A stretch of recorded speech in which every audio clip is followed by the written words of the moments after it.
Ma'am বলছি ফটোশপে একটা ফটোতে আমি আইবলের কালার চেঞ্জ করতে চাই, ওটা আমি কিভাবে করব? দেখো এখানে পিকচারটি রয়েছে, এখানে আইবলের কালারটি আমরা চেঞ্জ করে দেখাবো। কি করে করব? প্রথমে আমরা এই লেয়ারটাকে একটা ডুপ্লিকেট লেয়ার করে নেব। এই আইবলটাকে ভালো করে সিলেক্ট করব।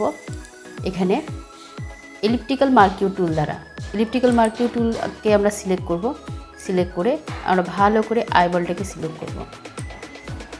এইভাবে এটাকে নিয়ে এইভাবে আমরা ভালো করে এইভাবে সিলেক্ট করে নেব আইবলটাকে প্রপারলি। আইবলটা আমাদের সিলেক্ট হয়ে গেছে। এবার আমরা জাস্ট লেয়ারে রাইট ক্লিক করে এখানে লেয়ার ভায়া কপিতে ক্লিক করব। এখানে এই লেয়ারটা আমাদের শুধু আইবলটা সিলেক্ট হয়ে একটা লেয়ারে চলে এসেছে।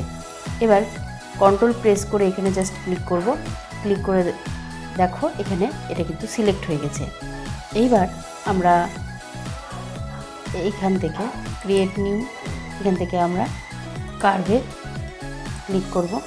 ক্লিক করার পরে এখান থেকে আমরা একটু অ্যাডজাস্ট করব।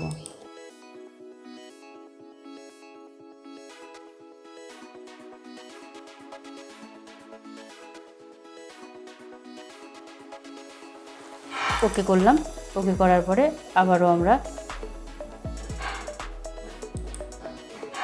এখানটা থেকে আমরা একটু লেভেলে যাব। লেভেলে গিয়ে একটু জাস্ট যদি একটু এই লেয়ারটাকে শুধু সিলেক্ট করতে হবে।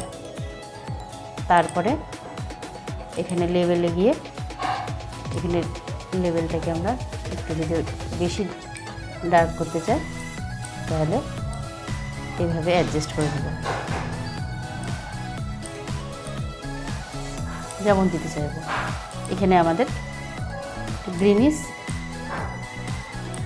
ফিল একটা চলে এসছে আইবলে। এবার এই আই ফিল কালারটাকে আমরা একটু চেঞ্জ করব। আবারও আমরা এটাকে প্রপারলি সিলেক্ট করে নেব। এখানে আইবলের কালারটাকে আমরা সিলেক্ট করব।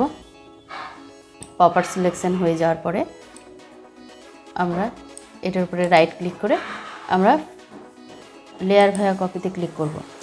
ক্লিক করার পরে এখানে কন্ট্রোল প্রেস করার পরে সিলেক্ট করব। সিলেক্ট করে এখান থেকে আমরা কার্ভে চলে যাব। কার্ভে ক্লিক করার পরে আমরা এখান থেকে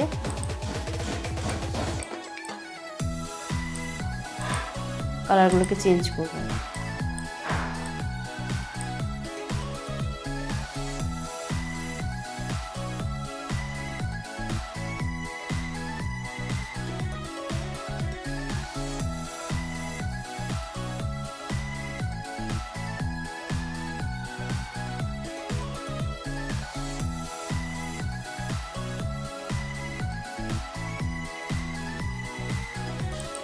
এরকমভাবে আমরা আইবলের কালার পরিবর্তন করতে পারি।